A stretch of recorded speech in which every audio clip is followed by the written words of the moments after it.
para ahondar en una parte importante de nuestra historia nacional. Luego de la presentación vamos a tener también un momento para hacerle preguntas. Muchísimas gracias. Sí. Bueno, muchísimas gracias también por la recepción, la presentación y por el interés en compartir este rato de presentación y conversación con nosotros.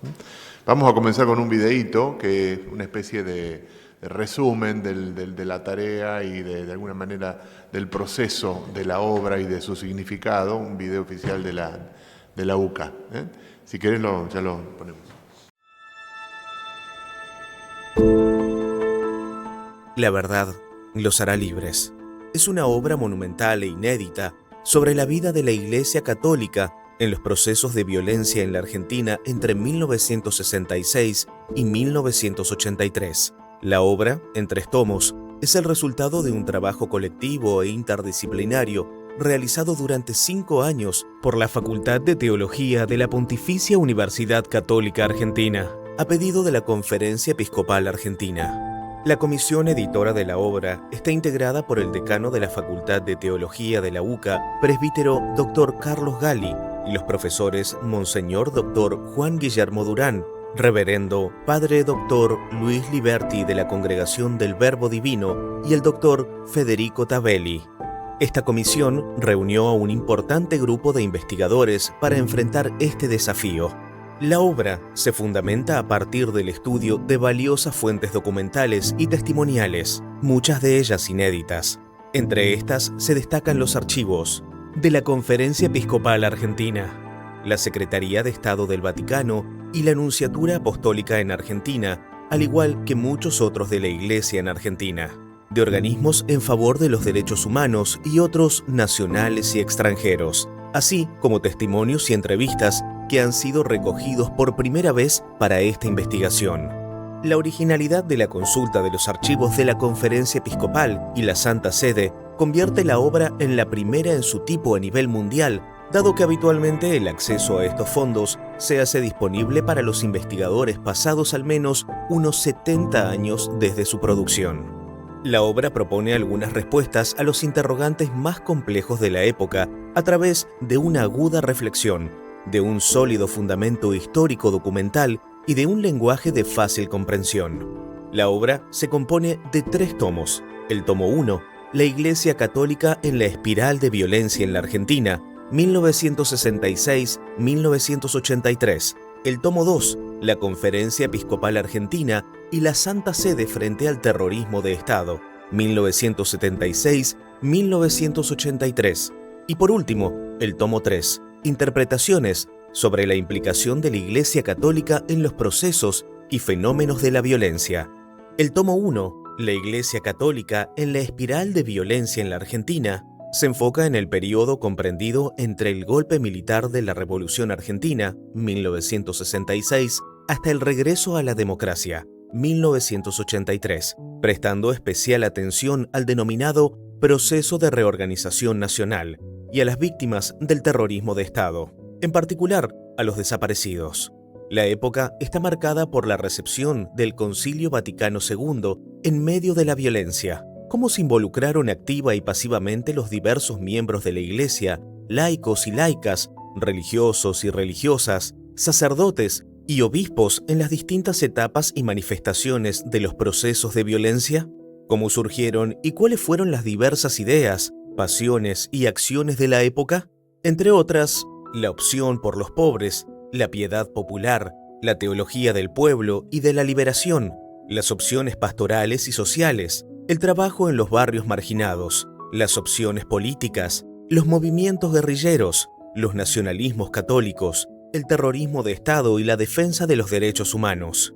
El tomo 2, La Conferencia Episcopal Argentina y la Santa Sede frente al terrorismo de Estado, 1976-1983, reconstruye por primera vez y a partir de la documentación desclasificada la actuación de las más altas autoridades de la Iglesia en su relación con la dictadura militar, con la intención de comprender con honestidad histórica su rol frente al terrorismo de Estado y las violaciones de los derechos humanos. A partir del arduo y prolongado estudio de la documentación Este tomo trata con realismo las tensiones de las sucesivas instancias en la que el conocimiento de los métodos utilizados en la denominada lucha antisubversiva y la verdad sobre los desaparecidos apremian a la jerarquía de la Iglesia. La obra reconstruye vívidamente los circuitos de información y los procesos de toma de decisión. Se adentra en los diálogos secretos, las reuniones confidenciales y las revelaciones más inquietantes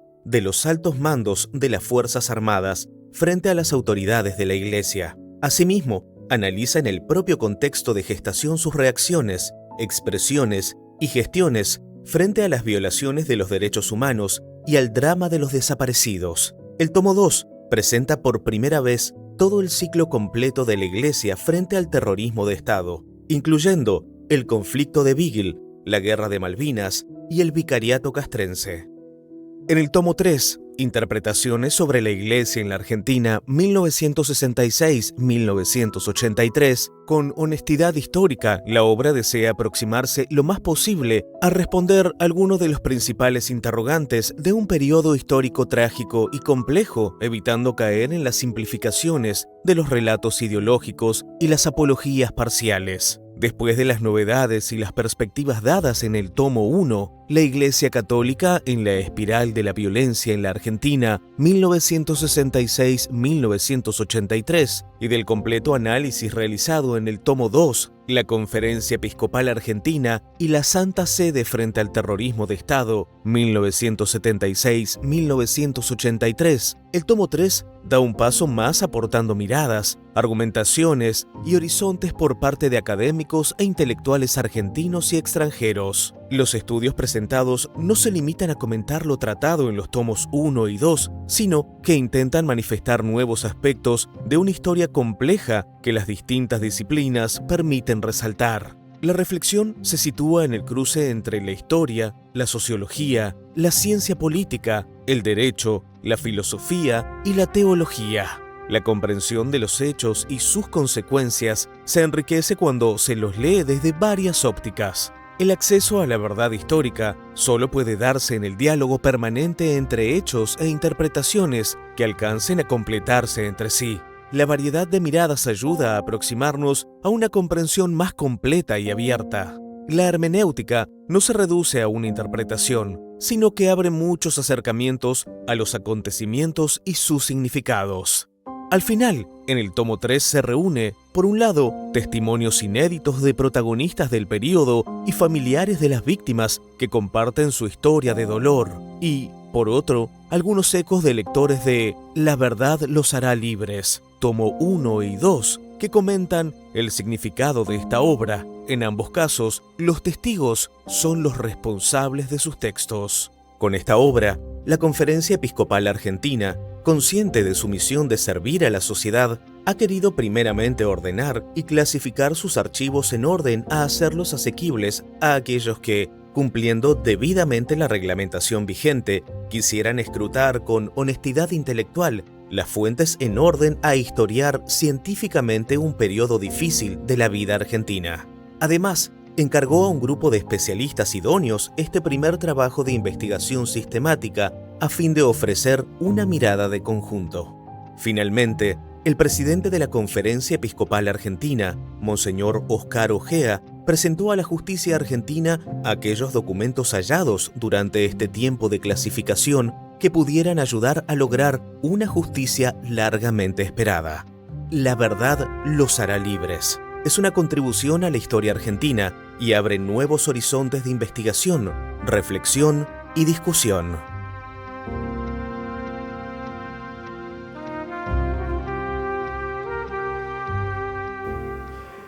Ustedes están viendo a 2 de 44 que hemos sido los que armamos esta obra.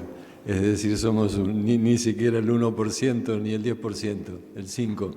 Hay 44 más, total, entre autores y intervenciones, colaboraciones, sin contar también la cantidad de testimonios que tiene el tomo 3, que sería todo otro capítulo.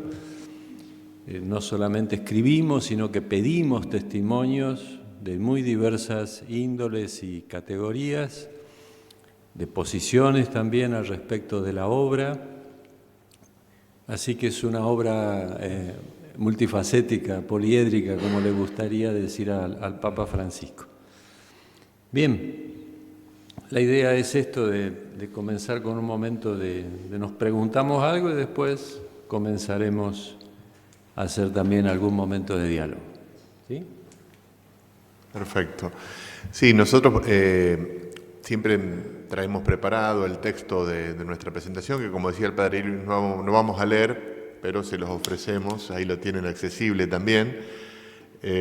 Nos gusta más disponernos a conversar. El objetivo de estas presentaciones, siempre decimos, es suscitar la lectura, animar a que, bueno, a que puedan entrarle con ganas a los textos, por lo menos de a poco, y que despertar el interés por la comprensión de lo que se trata, en el fondo el esfuerzo multidisciplinario que se fue haciendo para el trabajo, ¿no? Así que bueno, en ese QR tienen lo que nosotros tenemos preparado de alguna manera como respaldo teórico de nuestra presentación, ¿no? Luis, te invito a una primera narración, una primera entrada, que nos cuentes por qué se llegó a publicar la investigación. Algo vimos en el video, nos dio buenos flashes y buenas imágenes que nos ponen un poco en el clima, en el ánimo de la época. ¿Por qué no nos contás un poco la historia previa? Bueno, la punta de lanza de esta obra es una carta que a fines del 2012, la conferencia en su última asamblea del año la llamó "La fe en Jesucristo nos mueve a la verdad, la justicia y la paz". Ese año, el 2012, leo lo que dicen los obispos en la carta, algunas afirmaciones recientes a partir de las declaraciones del expresidente de facto, Videla, atribuyen a quienes entonces conducían el episcopado alguna complicidad con hechos delictivos. Como ha respondido el actual presidente, y cito, "una suerte de connivencia es totalmente alejada de la verdad de lo que hicieron los obispos involucrados en ese momento". Eso es prácticamente la entrada de la carta, la introducción, y el número 8 es lo que a nosotros nos da el puntapié. Dicen los obispos: "Nos sentimos comprometidos a promover un estudio más completo de esos acontecimientos, a fin de seguir buscando la verdad en la certeza de que ella nos hará libres. Por ello, nos estamos abocando a revisar todos los antecedentes a nuestro alcance. Asimismo, alentamos a otros interesados investigadores a realizarlo en el ámbito que corresponda". Esto es fines del 12. Al año siguiente tenemos al Papa Francisco en la Cátedra de Pedro. Hubo todo el periodo de Monseñor Arancedo como presidente de la Conferencia Episcopal, que intentó poner en práctica esto que la conferencia había decidido, que bueno, hagamos una revisión histórica. Se consultó y se buscó a distintos historiadores, investigadores. El tema fue fundamentalmente que se apuntó a personas, y la mayoría dijo que no, porque le sentía obviamente imposibilitada de yo solo o sola. Eso fue generando con el tema y con la larga, después de un largo periodo de los diálogos, que ya en el otro periodo de presidencia de Monseñor Ojea, a cargo de la conferencia, le pide a la Facultad de Teología, ya no a uno, sino que busca un instituto. Y a partir de ahí, cuando Monseñor Ojea habló con nuestro decano, lo vieron, el padre Carlos Gali, en la facultad se inició todo el proceso y los protocolos, obviamente, de decir, bueno, y ahora que nos invitan, ¿qué hacemos? De eso se fue armando todo recién lo hablaba con una de las vicerrectoras, se fue armando un equipo que empezamos a pensar, bueno, Nos invitan y ¿qué hacemos? ¿Cómo lo hacemos? ¿Cómo lo estructuramos? Estuvimos más o menos entre 6 y 8 meses, un equipo muy diverso, no es los que terminamos siendo la comisión coordinadora, era mucho más amplio, donde en esos meses empezamos a decir, bueno, ¿qué decimos, cómo hacemos, cómo estructuramos? Llegamos a ponernos de acuerdo más o menos en junio del 18 y empezamos la obra a fines del 18. Empezamos la obra, es decir, ya dijimos por dónde empezamos. Ahí hubo una frase fundamental en esos encuentros que fue de Monseñor Durán y lo llamó así, la voz de los archivos. Fue como, después de meses, encontrar una luz, decir, bueno, vamos a los archivos a ver qué es lo que hay. Esa fue la primera de todas las actitudes que tuvimos. Después se abrió entrevistas, después se abrió testimonios, es decir, no nos quedamos solo con papeles. También se abrió a hablar, a pedir testimonios, etc. Pero empezamos a fines del 18 oficialmente y después ya siguió todo el proceso de redacción que en algún momento vamos a retomar. Bien, ese es el puntapié. La idea ahora es considerar algún aspecto que tiene que ver con el tema del lo que llamamos eso, de la violencia, de la espiral de violencia. ¿Por qué tomábamos esa imagen en el primer tomo, que es un poco el más amplio, el ladrillito grande, salió grande, iba a ser más grande, pero Planeta nos puso límites? ¿Por qué hablábamos de espiral? ¿Por qué nos tomamos ese tiempo para tomar esta imagen en ese primer tomo que es la gran introducción a lo que sigue? Bueno, este fue el momento más desafiante de alguna manera, porque ya los convocados para el trabajo teníamos que acordar por lo pronto una periodización para comprender la etapa que se pedía investigar, ¿no? A mí siempre me gusta decirlo, el tomo 2 es el corazón de la investigación porque es lo que propiamente se pidió, ¿no? 1976-1983, ¿no? Sin embargo, a los que nos gusta la historia y accedemos a la historia desde nuestras propias disciplinas de comprensión, de interpretación, de valoración, sabemos y nos damos cuenta que la historia no es un aerolito que cae del cielo, sino que es una trama de acontecimientos, de sentidos, ¿no? De acciones, de reacciones, de procesos. Es un proceso vivo la historia, llevada adelante por los protagonistas de la historia, ¿eh?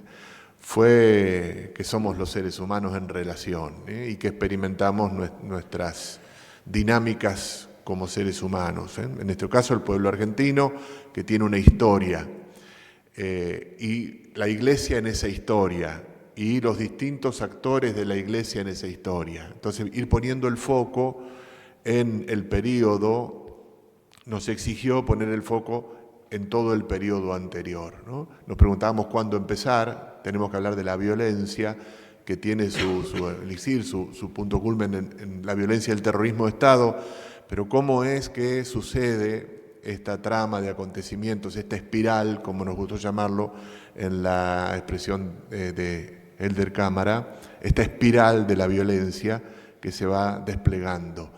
Entonces, bueno, lo primero que hubo que hacer es poner un punto de partida.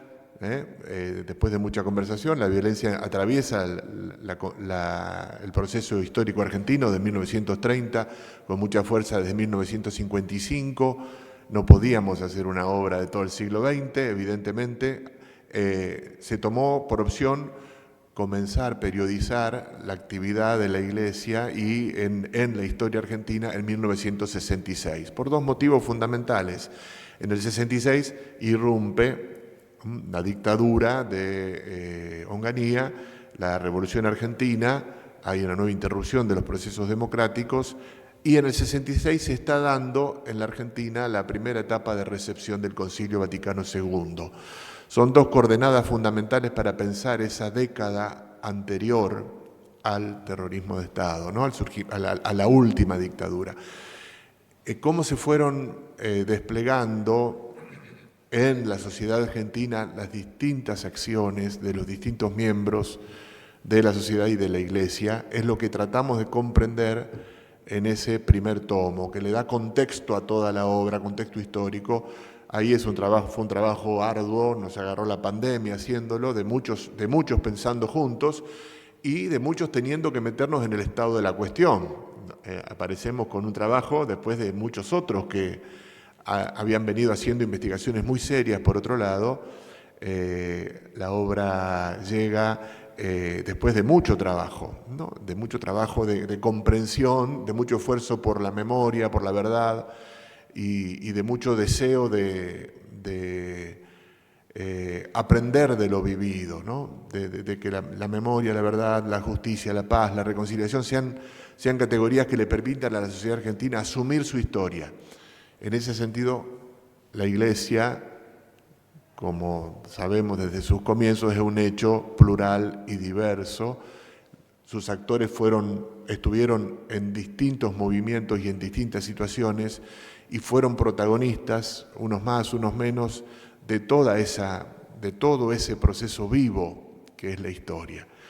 ¿Qué entendemos por Iglesia? La pregunta, entendemos una multiplicidad de actores diversos, con compromisos diversos, respirando el clima, el aire de una época compleja, llena de tensiones, de conflictos, de antecedentes, de procesos de violencia que se van normalizando, acrecentando, intensificando, polarizando en una trama viva de acontecimientos.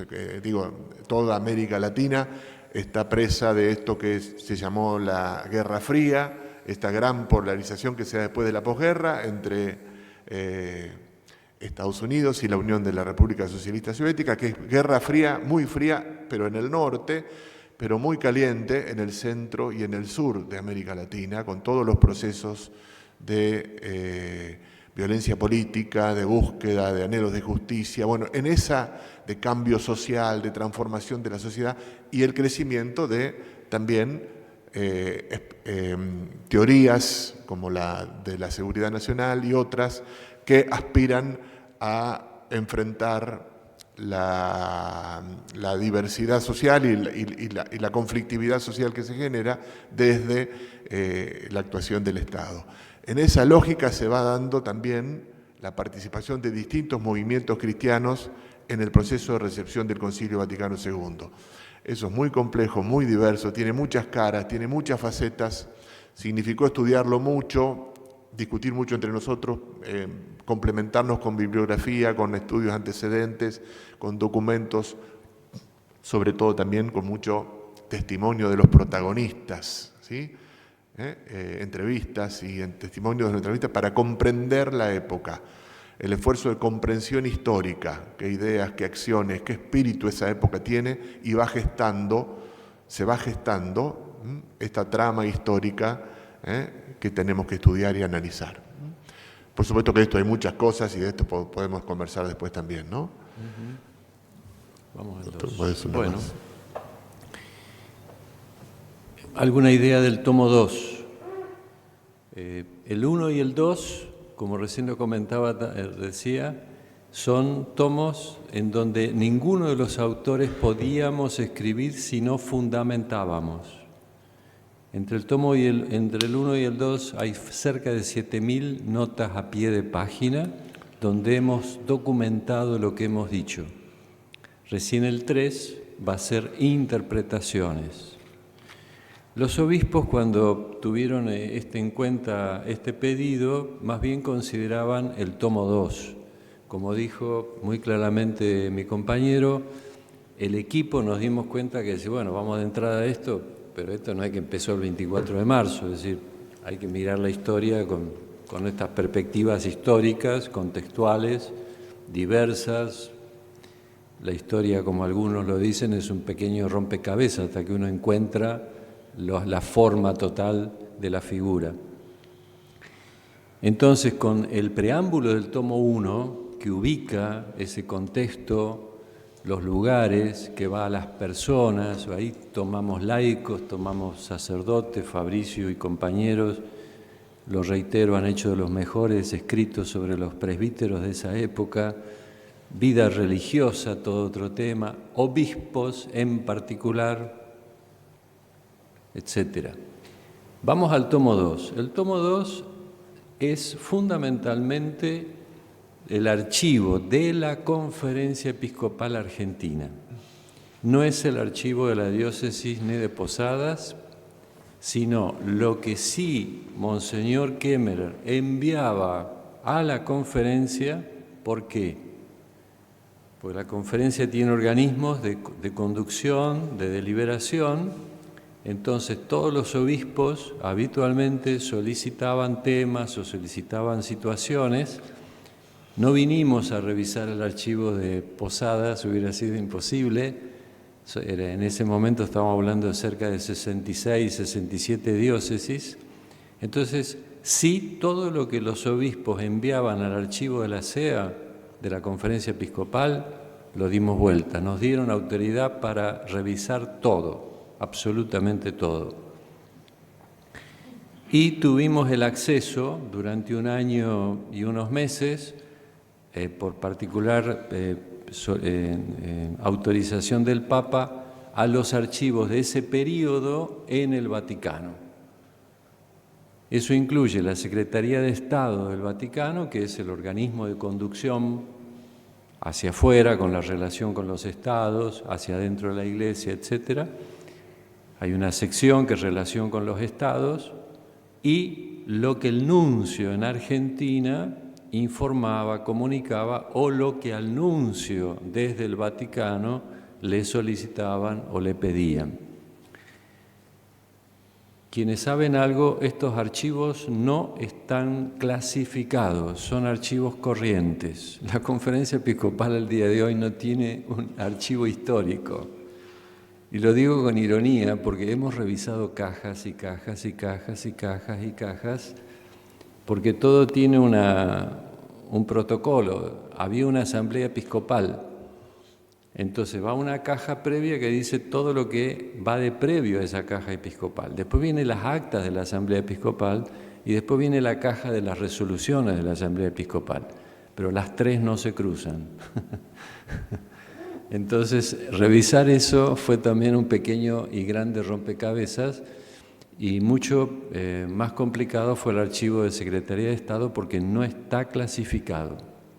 Entonces era recorrer y buscar en cientos de miles, por decirlo en verdad, de papeles hasta que uno podía decir acá está el tema.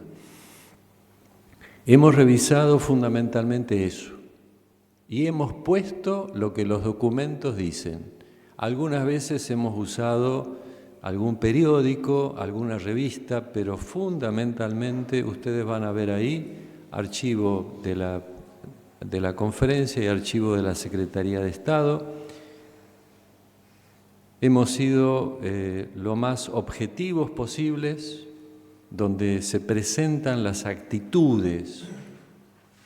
Esto es una de las cosas que cuando los obispos o el secretario de Estado o el mismo Papa le decía al secretario de Estado, bueno, investiguen esto, las actitudes, cómo recepcionaron los obispos esta situación del nuevo gobierno, cómo lo miraba también a través de los informes del nuncio Roma, el Vaticano.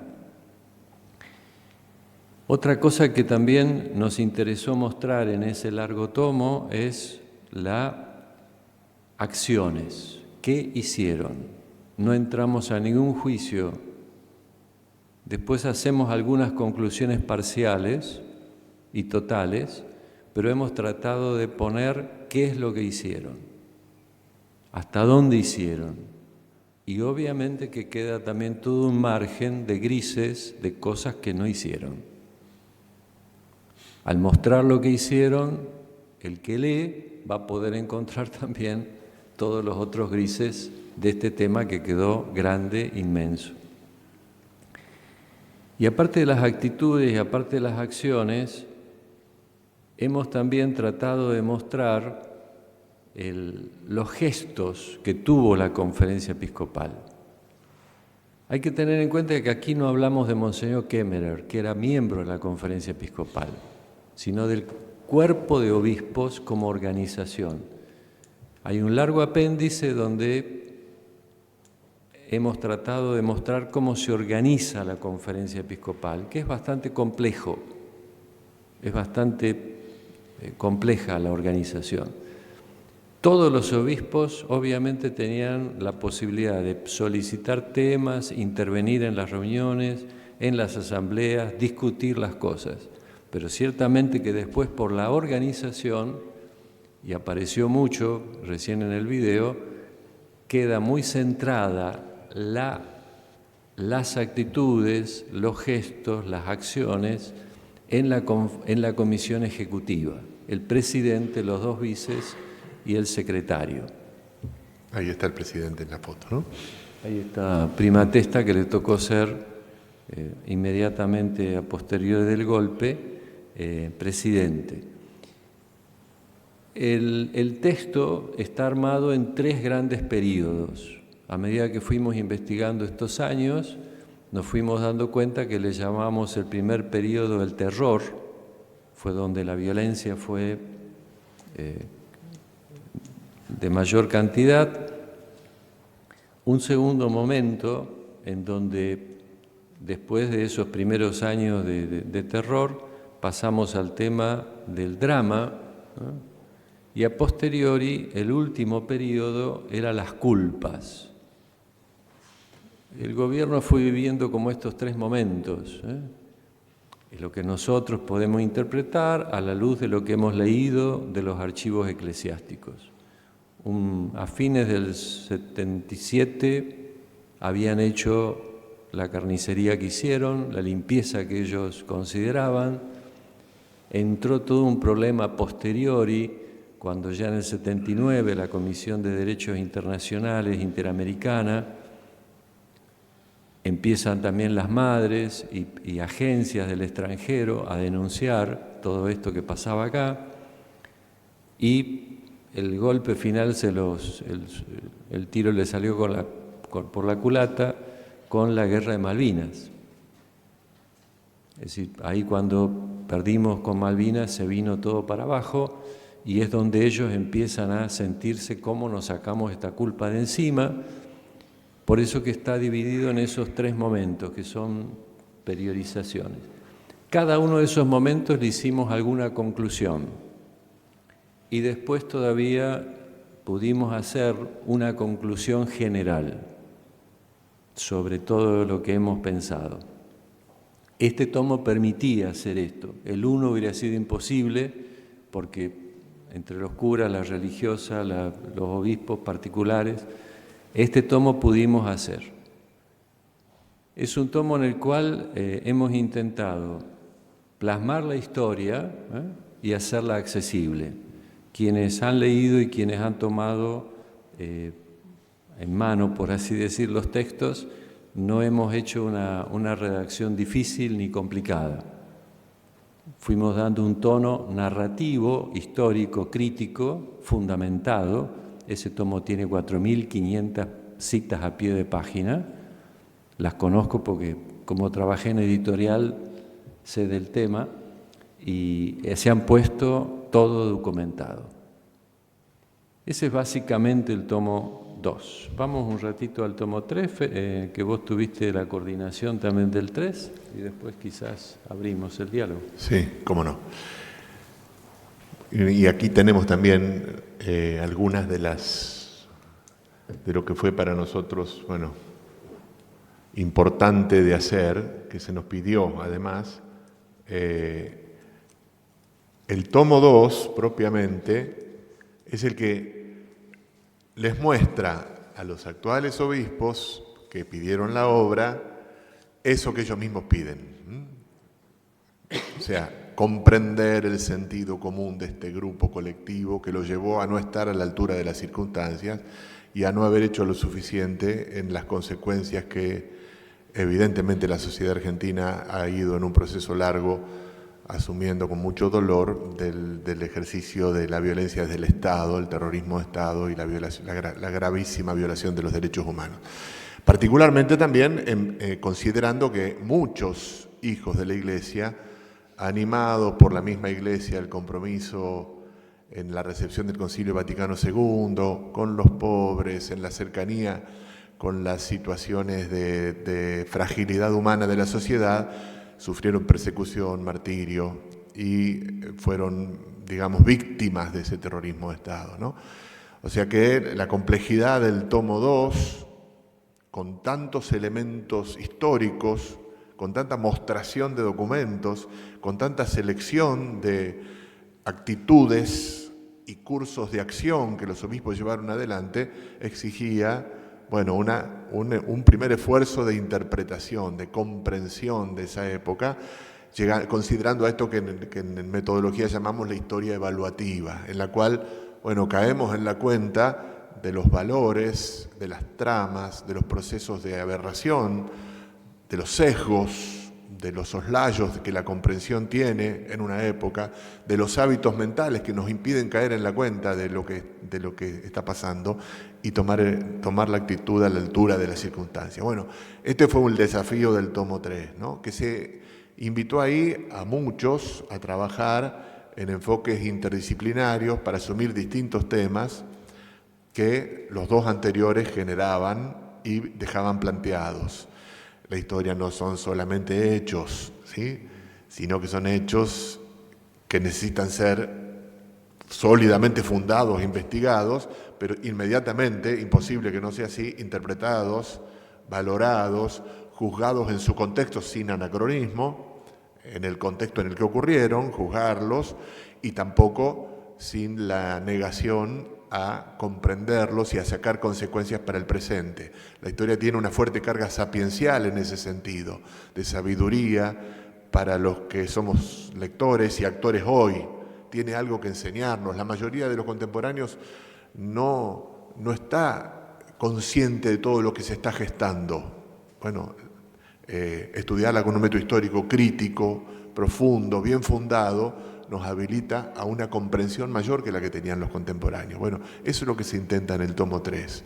Desde diferentes enfoques, una comprensión más profunda, más compleja de las tramas, de los valores, de los sesgos, de las cobardías, de las omisiones, ¿sí?, de las faltas de compromiso, de los errores, de los cuales después finalmente los obispos eligen en la publicación hacer un prefacio en el cual expresamente le piden a la sociedad argentina perdón por no haber estado a la altura de las circunstancias y animan la investigación y el proceso de seguir comprendiendo, trabajando, estudiando la época. En el tomo 3 hay, como yo les ponía unas placas atrás, la cantidad de participantes.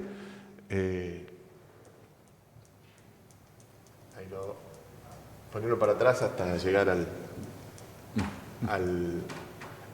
un poquito más, un poco más. Ahí están las fotos. Ahí, la anterior. Ahí está. No, esa. ¿Sí? En el tomo 2 intervinieron 7. Fue el trabajo más serio sobre los archivos, como decía el padre Luis. Él es en gran medida el coordinador, el que más contacto tuvo con todos los papeles de la conferencia episcopal, las actas de las asambleas. Ahora vamos a decir algo particular de ese periodo, ¿sí? En el tomo 3 lo hicimos 26. Ahí no solamente teólogos, historiadores, también desde otras disciplinas, ciencias sociales, ciencias jurídicas, bueno, que tratamos de trabajando la mayoría de las veces de a 2 o de a 3, para ayudarnos en la comprensión, en la corrección, en la recepción del tomo 1 y del tomo 2, complementarnos en la lectura de otras fuentes que ofrecen otras interpretaciones, ¿sí? Como todos sabemos, la historia se abre a un conflicto de interpretaciones. Hay que atravesar bien el momento dialéctico en la historia, hay que atravesar bien el momento de ponderar las distintas opciones, posiciones y contraposiciones. Ese es un ejercicio muy exigente que supone mucho diálogo, por eso dialéctica también, que supone mucha confrontación con los textos. Y bueno, en ese sentido hicimos 4 seminarios de trabajo en los cuales nos leímos y nos provocamos con los proyectos de comprensión, y bueno, y salió este tomo 3, que es el más breve y que es de alguna manera, si ustedes quieren, una puerta a veces de entrada a la motivación para leer los otros dos, ¿no? Podemos decir más cosas, pero mejor si nos las van preguntando y se genera una conversación. ¿Te parece? Sí. Me parece que es más lindo. Porque ya llevamos Estamos 40 minutos, más o menos, de exponer. Así que, a partir de ahí, lo que ustedes quieran y puedan. Ahí está el micrófono, no sé si querés alcanzarlo.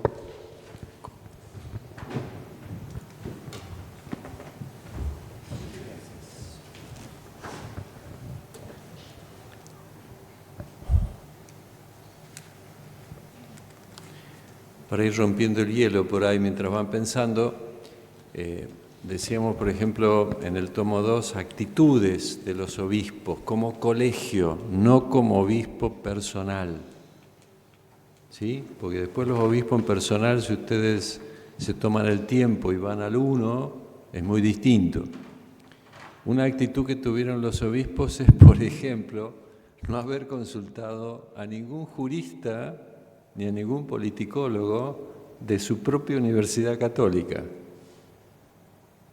No consultaron, no consta en el archivo de la conferencia que hubieran hecho una consulta ante las situaciones que se venían denunciando de algún abogado, de los que se habían formado en la propia Universidad Católica. Es decir, no consta que los obispos ni siquiera llevaron a la Asamblea Episcopal un asesor para decir, bueno, a ver, aparte de lo que nosotros decimos, ¿qué más podría haber? Una actitud, por ejemplo, es una, ¿no? Podría seguir diciendo otras, pero por ejemplo es una que es muy casera y teniendo una universidad no la consultaron. Eso es lo que llamamos que es parte de un sesgo grupal, ¿sí? Escuchándose entre ellos pensaban que estaban comprendiendo la realidad, ¿no? Y que estaban actuando bien. Bueno, eso es una enseñanza para todo tiempo, ¿no? Escuchándose solo entre ellos, ¿sí? Llegaban a juicios, a estrategias de prudencia que tuvieron, bueno, las consecuencias. Y escuchándose, nosotros imaginamos, ellos estuvieron en gran medida imperados por un principio que el mismo nuncio apostólico les dice: toda actuación pública de la Iglesia tiene que hacerse a través de una actuación unánime llevada adelante por el presidente de la conferencia episcopal, ¿no? Como veíamos con Luis, por la comisión ejecutiva de la CEA, presidente, 2 vicepresidentes, un secretario, ¿no? Los obispos tienen que mantener la unidad y ser representados por esa única voz. Esa formulación legal hacia afuera de la voz, bueno, impidió que finalmente después sucede, pero que sea representada una diversidad interna muy grande que tenía el episcopado, que ciertamente había muchas voces diferenciadas, incluso algunas voces moralmente proféticas, muy proféticas, que decían expresamente que tenía que actuarse de otra manera, al interno. Eso está bien fundado en el tomo 2, el día en que cada uno lo dice. Ahora les voy a mostrar cómo actuó Monseñor Kemmerer, por ejemplo, con su voz propia en una asamblea plenaria del episcopado, su voz disidente con la estrategia que primaba en la conferencia. Padre, una consulta. Usted hacía referencia a que la conferencia episcopal no hizo alguna consulta sobre la cuestión a la universidad. ¿Hay algún registro de que el plantel docente o las autoridades de la universidad se hayan expresado, hayan tomado partido en estos años? No, ese es el tema, Sebastián, no hay registros. Hemos tenido la oportunidad, como te digo, por la manera en que están archivadas los documentos, en ningún momento, ni siquiera en las actas o los memos, más bien son memos de la comisión ejecutiva, se nombró alguna vez decir, vamos a consultar a un político, o a un juez o a un abogado. No consta en los archivos que están hoy allí en la conferencia que se hubiera hecho esa actitud. Es lo que decía antes Fabricio, sí hubo la actitud de atender el tema. Es muy interesante que el golpe es en marzo, hay un memo, más bien eran memos cuando se reunían los ejecutivos, es decir, el presidente, los dos vices, el secretario. Es difícil encontrar actas más detalladas, pero ponían los temas. Y en la de junio ya, Primatesta dice, yo voy a contestar las cartas que están llegando de solicitudes de los familiares. Y es cierto, después hay 18.000 folias, es todo en el archivo de la Conferencia Episcopal hay un fondo que se llama Derechos Humanos, donde más o menos recurrieron cerca de 3.500 personas, pidiendo por familiares, amigos, conocidos, compañeros de trabajo, etc. Y la mayoría la firmó la respuesta Primatesta. O sea, no hizo aquello, pero hizo esto. Eso, cuando uno va viendo la historia, te das cuenta que no está esto, pero estuvo esto. Él lo dijo y lo hizo. La mayoría absoluta, salvo algunas que la firmó el secretario, todas contestaba Primatesta. Pero no encontramos documentos que habían recurrido, sí, a moralistas,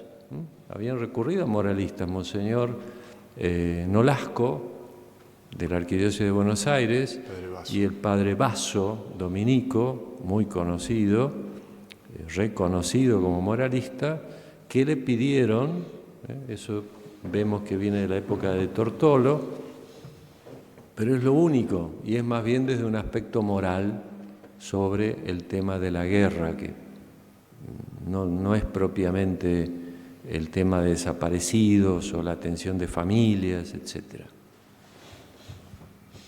Buen día. ¿Funciona? Sí. Una consulta. Desde la mirada intraeclesial de la Iglesia, ¿tenemos documentados los que en ese momento fueron tildados de obispos rojos en la edición del libro? ¿En la presentación? Sí, a ver, el tema siempre es así, como de un solo color, con todo respeto lo digo, con todo respeto. Al final del tomo 1, Guadalupe Morat, que es historiadora, hizo como una categorización del grupo de obispos, cómo la Conferencia Episcopal estaba conformada entre 3 y 4 obispos, grupos. Ahí ella logra, con distintas temáticas que se fueron desarrollando, mostrar las posiciones, los posicionamientos de los obispos. Ciertamente que después, si ustedes buscan también en el tomo 1, lo recomiendo, está el testimonio de Monseñor Brescianelli, Virginio Brescianelli, que era obispo de Neuquén. Creo que fue el testimonio más exhaustivo de esta época, muy detallado, muy prolijo, muy ordenado, con nombres, poniendo nombres. ¿Cómo podemos ver hoy, a 50 años, que se conformaban los grupos en la conferencia? Ciertamente que sí, hubo grupos que tenían una posesión de más afinidad o de cercanía con lo que era el golpe militar. Hubo un grupo muy grande, mucho más grande de obispos, que no se posesionaron con esa toma y fueron muy independientes, y que en la Conferencia Episcopal, como decía antes y lo compartíamos, por la organización terminaban aceptando lo que hacía la ejecutiva, pero no estaban de acuerdo. entre ellos el de acá. Monseñor Kemmerer le mandaba cada carta y cada documento diciendo, mirá, a este tipo lo remataron en la tortura, a este tipo o sea, no es que se callaron, no es que dejaron de visitar a los presos. Hemos encontrado cosas, por ejemplo, del obispo de Comodoro Rivadavia, que le correspondía a la cárcel de Trelew, que era la que los milicos ponían a los irrecuperables. Ahí mandaban a los que ellos decían que esos no van a salir nunca. Y cómo todos los meses el obispo iba a visitar, hasta una vez llegó en la Navidad al nuncio a celebrarles la misa. Y hubo otro grupito de obispos, ciertamente, que son los que han quedado como los que más han tenido protagonismo externo en cuanto a posesionamientos claros, distintos, que ciertamente sí los hubo y dieron obviamente testimonio de ellos. Vuelvo a decir, en el tomo 1 tuvimos la gracia de hacerle una larga entrevista a Monseñor Esaine. Nos abrió su corazón, ya tenía 90 años y fue un gozo escuchar a este hombre todo lo que comentaba y decía y la autocrítica que él hacía de sus hermanos en el episcopado al respecto, ¿no? Es decir, hubo de estos tres grandes grupos. Monseñor Virgilio Brescianelli habla de un cuarto, pero básicamente fue un pequeño grupo que fue afín, un grupo que se mantuvo con su dinámica, porque en sus diócesis, en su situación, en su ambiente, en su contexto, respetaron lo que hacía la ejecutiva, pero después fueron muy libres. Y un grupo como este otro, Monseñor de Nevares, Esaine, Monseñor Novak, que han tenido más un rol de denuncia más pública, ¿no? Más profética, directa, o sea, más explícita. Mi pregunta iba porque acá en Misiones, por ejemplo, y en muchos otros lugares circundantes de la región NEA, muchas personas se salvaron gracias a la actitud perseverante e insistente de Monseñor Kemmerer. Sí. Y tengo cartas porque soy hija de un expreso político.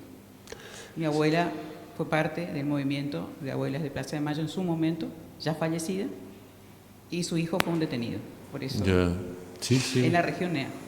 Sí. Y él pasaba informes que llevaban de acá, que informaba de la situación de dónde iban, si le llevaban a Margarita Belén, a Corrientes o acá en Misiones, hasta que un par se desaparecieron. Y bueno, yo tuve la suerte de que mi padre volvió. Por eso...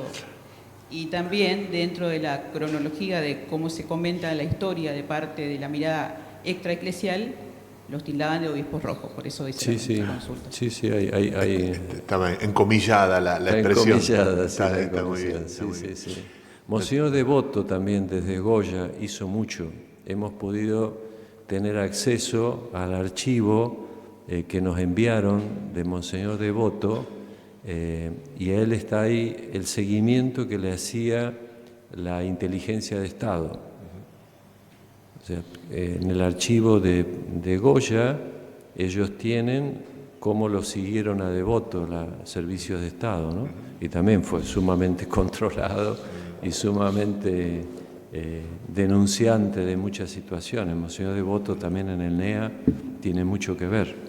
Fue muy importante su intervención junto con la de Monseñor Kemmerer desde allá.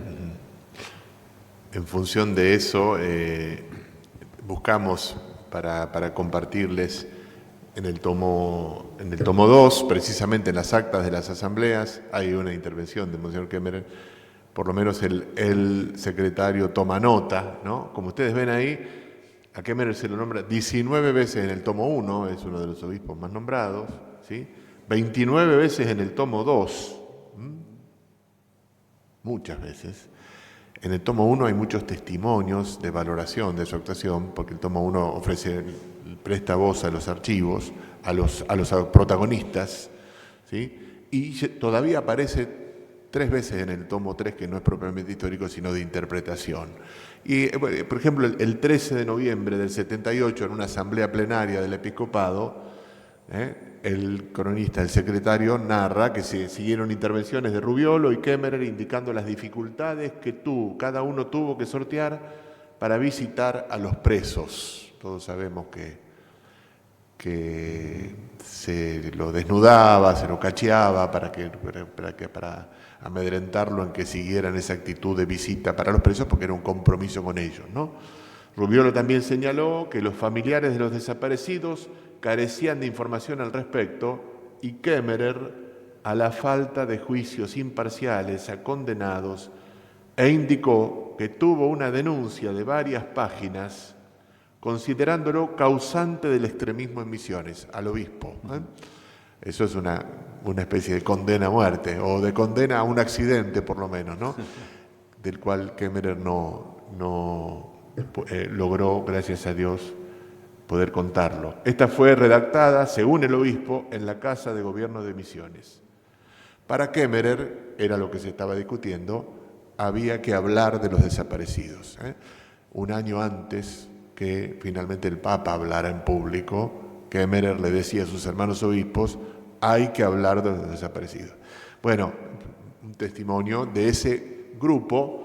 En el medio, como dice el padre Luis, Kemmerer no estaba en las voces más públicamente proféticas, que no hubo más que 4 o 5, que finalmente decían no podemos seguir esperando a que hable el presidente de esto que está tan evidente, tenemos que decirlo, sino que Kemmerer en el contexto de la asamblea les decía, giraba el sentido común hacia una posición de más compromiso, ¿no? De más compromiso público, contundente y enérgico, no solo declaraciones generales sobre que el fin no justifica los medios o que está mal la violencia en sentido general, sino pública, contundente y enérgica, ¿no? Que era un poquito la posición que quedó, digamos que resultó perdedora en este cuerpo moral que actuó en público a raíz de la actuación de la Comisión Ejecutiva, ¿no? Muy bien. Sí. Hola. Veíamos por ahí en las fotos que ustedes nos mostraban a Monseñor Kemmerer con movimientos, con organizaciones, entiendo, movimientos sociales. Ahí está. Podemos pensar en el movimiento agrario misionero, los estudiantes, universitarios, trabajadores, comunidades originarias.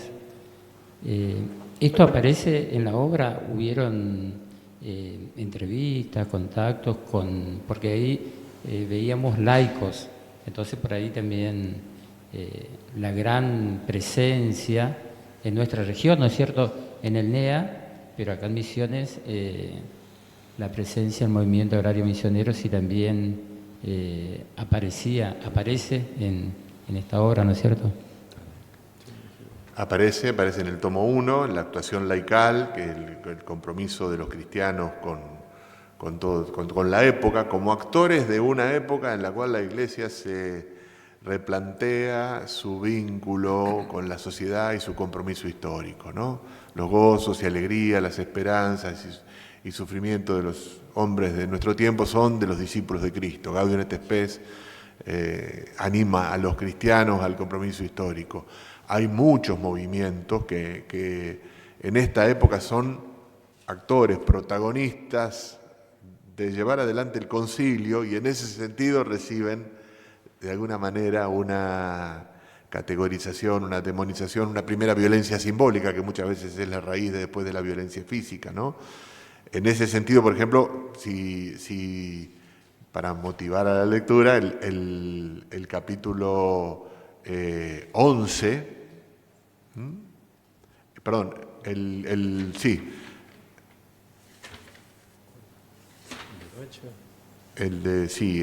de Bacher es el 6, el capítulo 6 tiene particular relevancia, laicos y laicas en la trama sociopolítica argentina, organizaciones, publicaciones y figuras significativas, ¿no? En ese sentido, muchas organizaciones de inspiración cristiana, distintos grupos, distintos ejercicios de diálogo que se vivían en la época también, de diálogo histórico, político, sociológico. Ya en Europa se fomentaba en torno al concilio el diálogo entre cristianos y marxistas. Entonces, un eco de eso ya sucede en el posconcilio, en algunas motivaciones. Es decir, toda la recepción, por ejemplo, de los documentos Populorum Progressio, los documentos de Medellín, todo el proceso vivo de adecuación del magisterio al posconcilio, fue un proceso muy movilizador, que generó mucha inspiración y mucho compromiso cristiano en las situaciones como la que vos planteás, ¿no? Ustedes mencionan también ahí la idea de algo así, de gente sencilla, religiosidad popular, porque es una categoría conceptual así muy, muy fuerte. Me parece que ahora se ahonda un poco más, ¿no es cierto?, hablar fundamentalmente de estas dos categorías conceptuales que tienen realmente una significación bien profunda, pero no siempre es bien entendida desde la idea de religiosidad popular o la idea también de pueblo sencillo, gente sencilla, que inclusive hasta hoy en el Evangelio leíamos y aparece también esta figura, ¿no es cierto? Justo nosotros dos somos profes en el Departamento de Teología Pastoral, son nuestros temas de exploración, cómo eso fue generándose, cómo esto fue generando lo que después aparece con muy fuerte de la mano de Monseñor Pironio en Evangelii Nunciandi, como una evangelización de la cultura y la necesidad de atender a la religión de nuestros pueblos en Puebla y toda una teología ligada a la comprensión del cristianismo popular, sí, del catolicismo popular en América Latina. Esto emerge, pero un poco después. No es la primera marca que tiene la renovación teológica en esta primera década antecedente, ¿no? Emerge un poco después, 72, 73. Sí. Bien. Sí, dale. Hola, antes que nada felicitaciones por el trabajo impresionante. Yo quería rescatar a la figura de Zaine porque soy de Viedma, él era el obispo de Viedma, un ser extraordinario, muy amigo de mi familia, y le quería preguntar cómo era, y de hecho, digamos, al haber hecho tan públicas las denuncias, Monseñor Zaine evitó, digamos, en algunos casos, como el caso que comentaba ella, digamos que los desaparecidos hubieran sido desaparecidos, sino que retornaron a la vida de la familia. Entonces les quería preguntar cómo era considerado, digamos, desde la cúpula, estas intervenciones públicas de algunos obispos, que entiendo que por lo que dijeron fueron 4 o 5, si había una estrategia en ese sentido, si había libertad de acción, o eran, digamos, mal vistos, o cómo era el desenvolvimiento de estos obispos que, bueno, por lo menos en las Patagonia son considerados líderes, ¿no? Muy bien. Muchas gracias. Al contrario, gracias. Te puedo dar un... Él hizo la entrevista, Yo hice la entrevista, fuimos 2 veces a ver a Monseñor Zaine. Era el año que murió, fue en el 19, antes de la pandemia. Monseñor Zaine consideraba, al menos en lo que queda expreso en su testimonio, que no sintió ningún remordimiento de lo que hizo. Al contrario, fue actuar por conciencia. El famoso caso que a él lo moviliza es cuando ese muchacho Bachi... No digas. Dios mío. Mirá vos, Wow. qué fuerte. Resulta que el papá de Bachi le viene a decir al obispo, a mi hijo lo están señalando. Bachi lo va a ver al obispo y el obispo le dice, anda y presentate en la comisaría discúlpame que te voy a emocionar al alma, porque a mí también me tocó mucho cuando él lo narraba. Él se sintió horrorizado. Dice, bueno, anda a la policía, presentate que yo a la hora voy. O me va a llamar el comisario, porque ayer vino el comisario y me dijo, padre, yo estoy a su disposición. Resulta que a la hora no vino Bachi. Y cuando Esaine va a la comisaría se lo niegan. No, acá no vino. No, sí vino, si yo le dije que venga. Creo que después de 5 o 6 días, como era Esaine, turco, era de arma tomar, no se iba a quedar así nomás, peleó de tal manera que a Bachi lo habían llevado al 5º Cuerpo de Ejército, a Bahía Blanca, ya de Vietnam, se lo había llevado al ejército. Va allá Esaine y no se lo dejan ver. Entonces le dicen, muy bien, yo me voy a sentar acá y hasta que no me lo dejen ver no me voy. Era así. Bueno, se lo dejan ver y obviamente estaba todo torturado. Y eso Esaine le transformó la vida. Esaine después en el juicio de la Junta dio ese testimonio. A partir de eso Esaine denunció todos los movimientos en contra de la dignidad de la persona, y eso lo dice en el testimonio. ¿Por qué? Porque a mí mismo me sentí defraudado.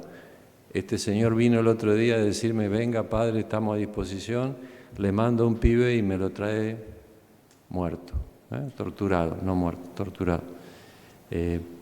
Y bueno, y todo lo que siguió y demás.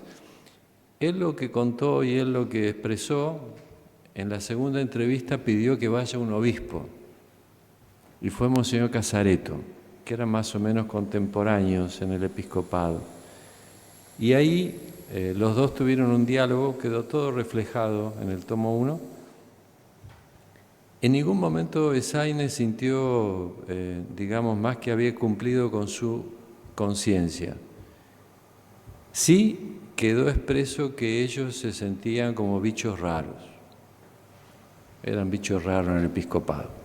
Ahí hace una linda anécdota cuando habla una vez con Monseñor Novak, y Novak, con una cierta actitud, le dice, bueno, ya pasó en otras etapas de la historia. Un pequeño grupo de obispos parecemos que somos los equivocados. La historia lo va a decir. Jorge Novak era historiador, venía de otra beta.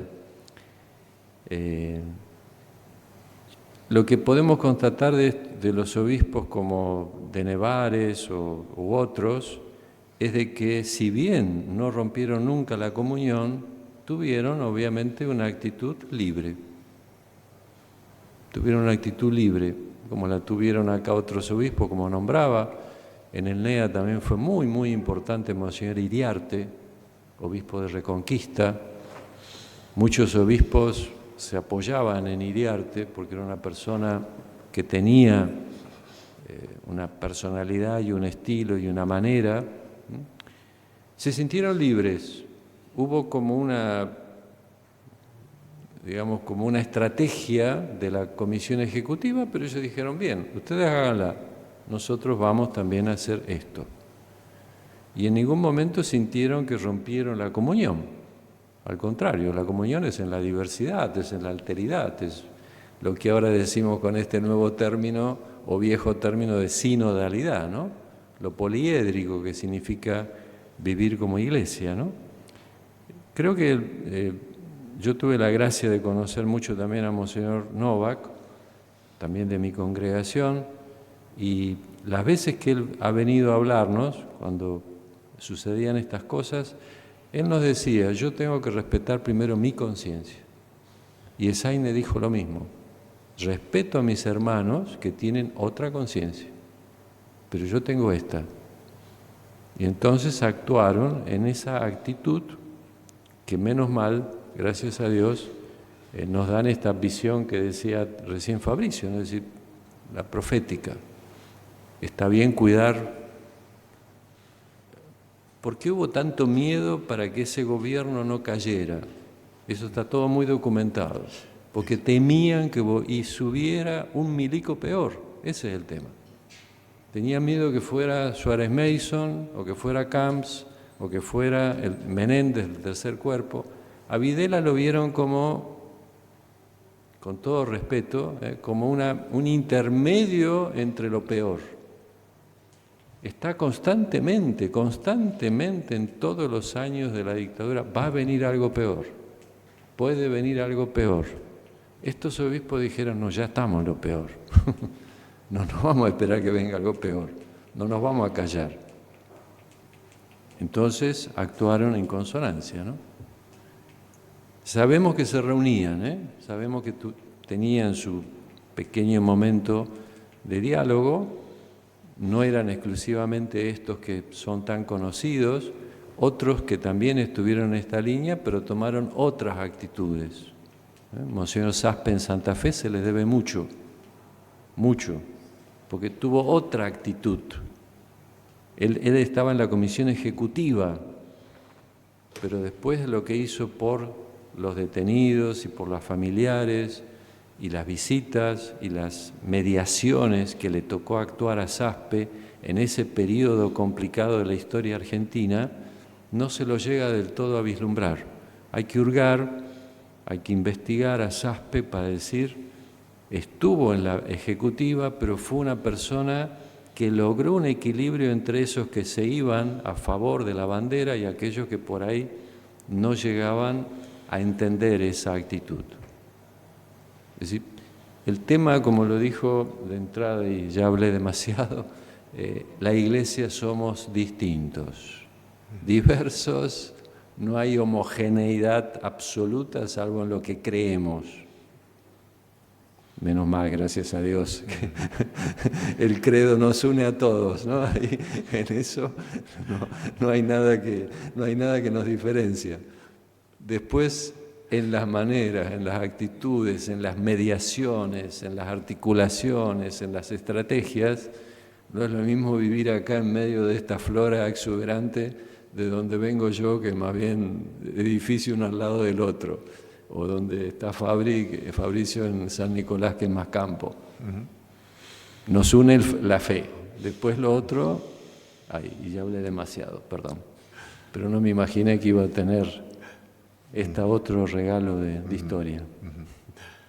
Interesante, sí, cuando pasan estas cosas también de realismo existencial y vital. Esa anécdota nos une el credo, fue una frase expresa que ante la actitud incómoda, profética que generaba Saine en el episcopado, Prima Testa le dice en un momento, negro, entre vos y yo solamente el credo.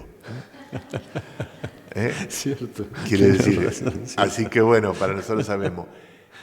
El tomo 2 y el tomo 3, si me permiten los capítulos que interpretan en tomo 2, ¿sí?, nos ayuda mucho a caer en la cuenta de cómo funcionamos en la cultura eclesiástica muchas veces y en general cómo funcionan los grupos humanos en su manera de gestionar el disenso, gestionar la diversidad, de escucharse o de no escucharse, de atender o de no atender, ¿ven?, de advertir que hay algo que el otro me está diciendo que puede ser de vida o muerte y no estoy prestando atención, ¿no?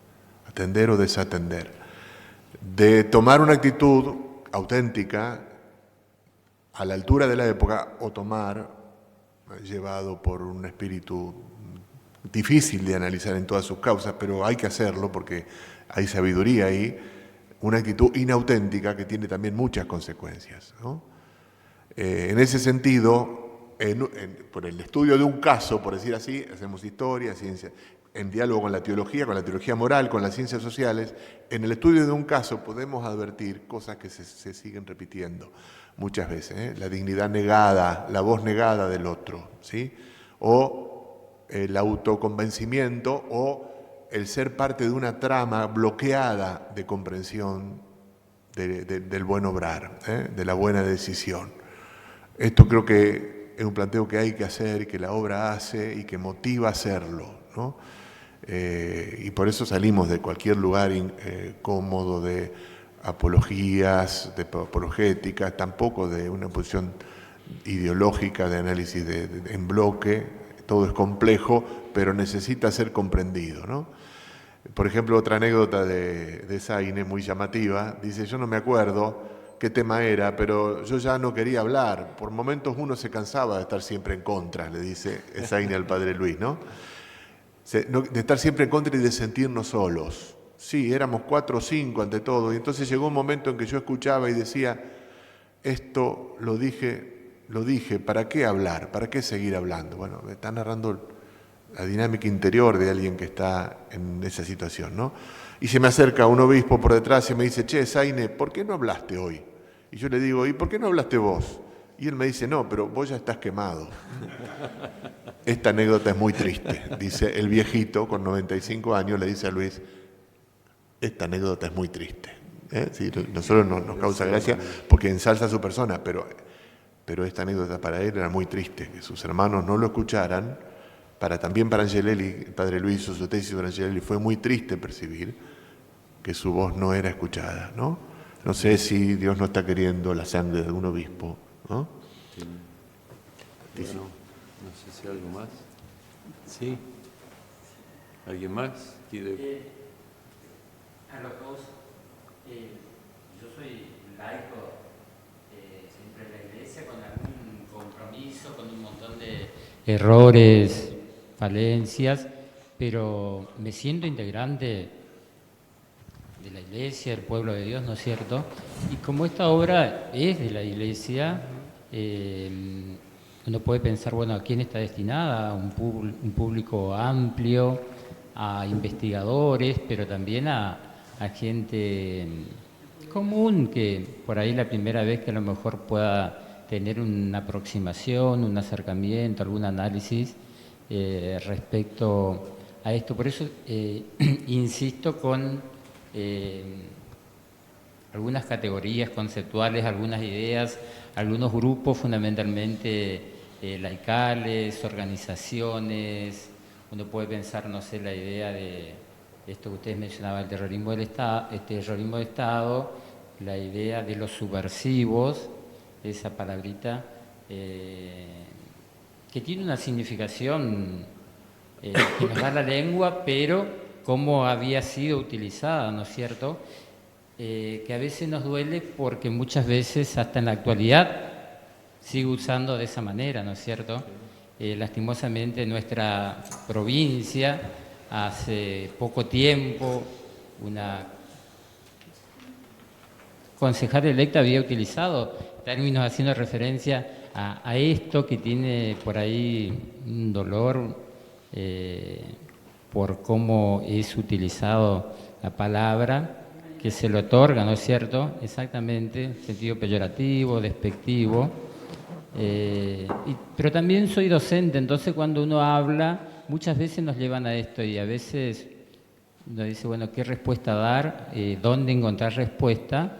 Y muchas veces comenzar a partir de lo que es, para partir de ahí, que los estudiantes también puedan pararse de un lado, del otro, hacer sus análisis, que no piensen que uno quiere que ellos piensen, razonen y saquen las mismas conclusiones que por ahí pudimos haber sacado nosotros, que por mi edad mínimamente viví ese periodo, ¿no es cierto? Todavía era chiquito, iba a la escuela primaria, bueno, hasta la primaria hice en el 83, ahí comenzaba la secundaria, ¿no es cierto? Entonces para mí la presencia de los movimientos laicales es fundamental porque, digo, nosotros también los laicos, cómo vivimos este periodo, cuántos aportes y cuántos errores también seguramente que cometimos en función a eso. A veces había una línea muy pequeña, ¿no es cierto? Me mantengo acá, como a lo mejor me mantengo en lo que dice la ejecutiva, o paso al otro lado porque me siento que ahí es donde debo estar, ¿no es cierto? Seguramente que hubieron errores, pero también seguramente que hubieron aciertos, pero la idea última también estaba en lo que ustedes dicen, ¿no es cierto? En el creo. Sí. A ver, me das pie para decir una cosa que siempre lo repetimos en todos los momentos. Esto tiene 3 tomos, comienza con un capítulo 1 y termina con el otro. Si a vos te interesa leer el tema de laicos, el tomo 1, el capítulo 6, que es el capítulo más pequeño, porque era el capítulo más complicado, porque el laicado es el 99,99%, somos conscientes de que el capítulo de laicado quedó chiquísimo. Pero bueno, había que tomar opciones. Éramos conscientes de que este es un tema que queda abierto, no es un tema que cerramos, acá no hay nada cerrado, esto es un comienzo para continuar.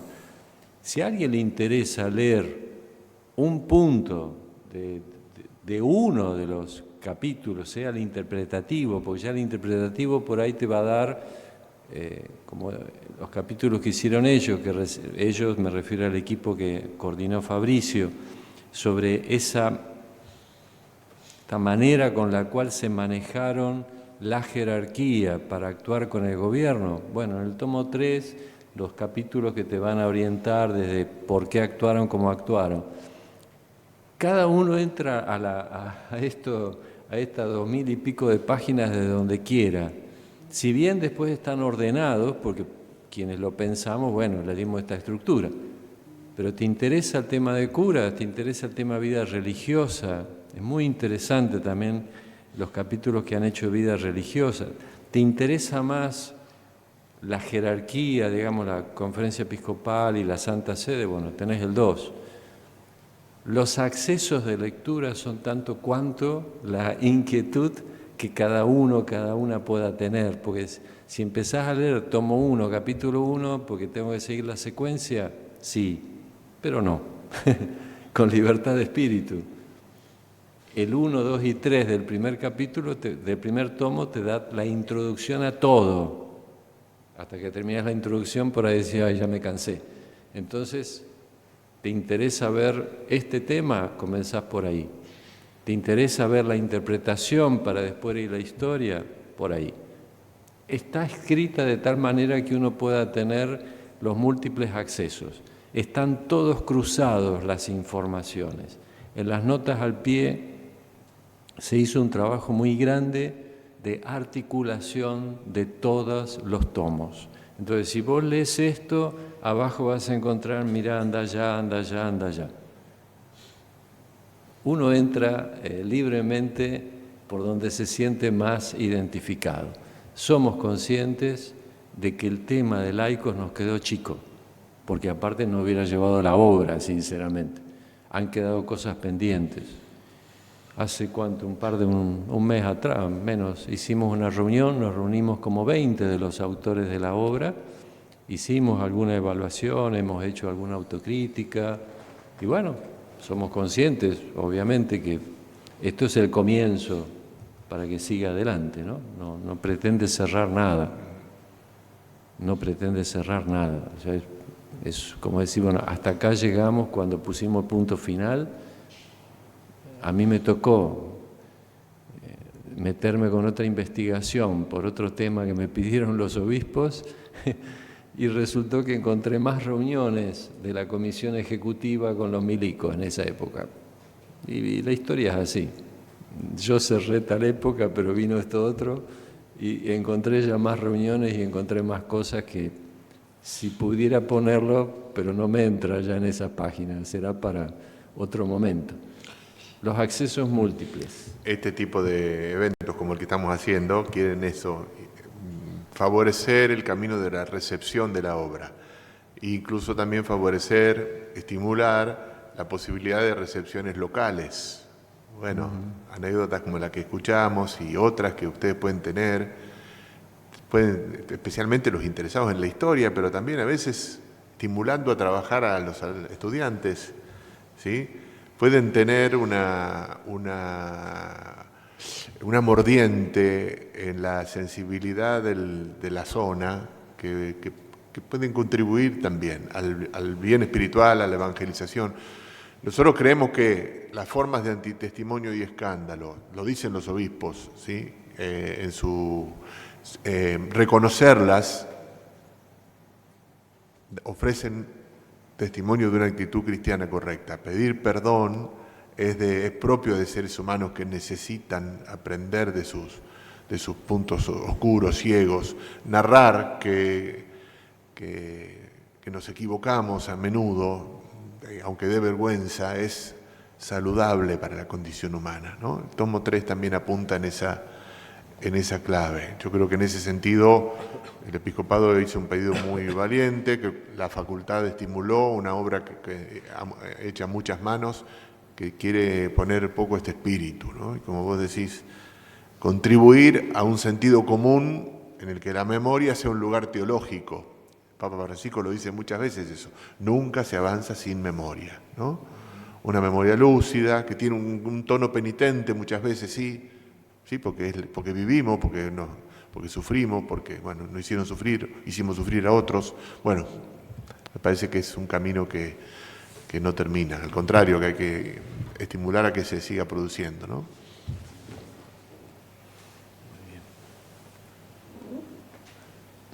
Con confianza, lo que quieran.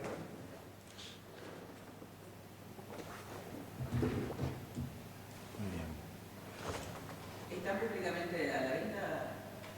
Sí.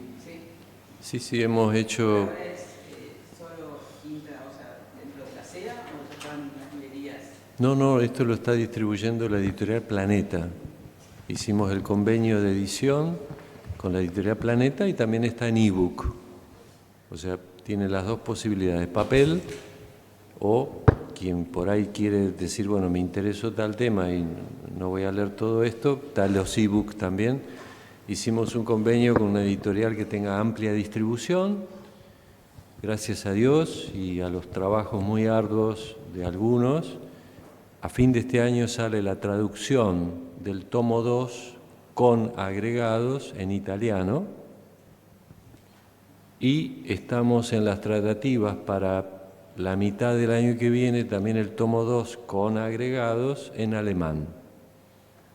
Estamos teniendo, gracias a que hay también algunos que se mueven y hacen gestiones, estamos con estas dos ediciones ya en lengua extranjera, lo cual da gracias a que tuvimos el apoyo, el aval de haber ido a Planeta. Fuimos a una de las dos editoriales más importantes de lengua española, entonces no quisimos quedarnos en el ambiente, bueno, lo sacamos entre nosotros, porque queríamos esto, la divulgación, ¿no? Y nos dieron también el ebook y demás. Ellos a través de Cúspide, creo que fundamentalmente, que tienen sus distribuidoras, ¿no? No hago propaganda, pero tengo que decirlo, ¿no? La verdad es esa.